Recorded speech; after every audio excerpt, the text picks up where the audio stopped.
ට්‍රම්ප්ට මොනවද කරන්න බැරි වගේ අපිට හිතෙනවනේ. ඊයේ පෙරේදා දැක්කද දන්නේ නැහැ.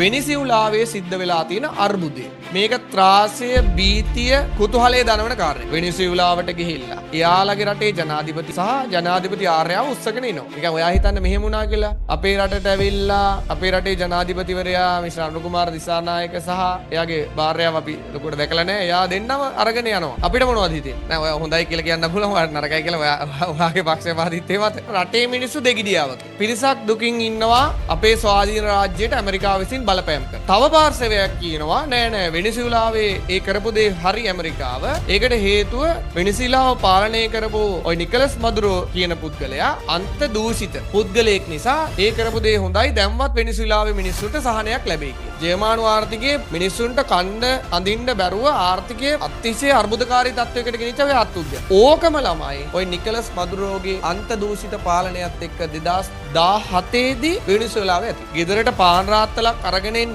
මිනිස්සුන්ට කරත් එක දාගෙන සල්ලි අරගෙන යනවා. ඒ කියන්නේ වාට සිද්ධ වෙනවා නම් කඩේ යන්න පාන් රාත්තලක් ගේන්න රුපියල් කෝටි 5ක් අරගෙන මුදලේ වටිනාකම අන්තලෙස මොනවා වෙලාද? පිරිහින්. ඒ ASCII මෙයා මැතිවරණ තියෙනවා. මිනිස්සු මෙයාට විරුද්ධව ඡන්දෙ දෙනවා. කොච්චර ඡන්දෙ දුන්නත් මිනිස්සු විරුද්ධව මෙයා අන්තිමට දිනනවා. හේතුව මැතිවරණ කටයුතුත් අන්ත දූෂිත තත්වෙට. මිනිස්සුන්ගේ අර ඔළුව වහලා තිබ්බා සමාජවාදය කියන කන්සෙප්ට් එකේ. නමුත් වර්තමානයේ තුල ලෝකයේ සියලු රටවල් සමාජවාදයේ බැහැරලා ධනවාදයට එනවා. මොකද සමාජවාදයේ තුල ගොඩාක් තියෙන සම්පත් බෙදී යාමේ අකාර්යක්ෂමතාව. ළමයි අන්තිමේදී මිනිස්සු රටේ මුදල් වර්ගයේ ප්‍රතික්ෂේප කළා. එයාලට මුදල් විදියට භාවිතා කරන්න ගත එක්සත් ජනපද ඩොලරේ අන්ත දූෂිත පාලකයෙක් විසින් ගරා වැටුණු රාජ්‍යයක් නිර්මාණය කළා. ස්වභාවික සම්පත් වලින් ආඩ්‍ය රාජ්‍යයක් වුණා. දැන් ගරා වැටෙන තත්ත්වයටපත් වෙලා තවත් අරාජික රාජ්‍යයක් නිර්මාණය වීමේ අභිමුව තමයි අපි ඉන්නේ.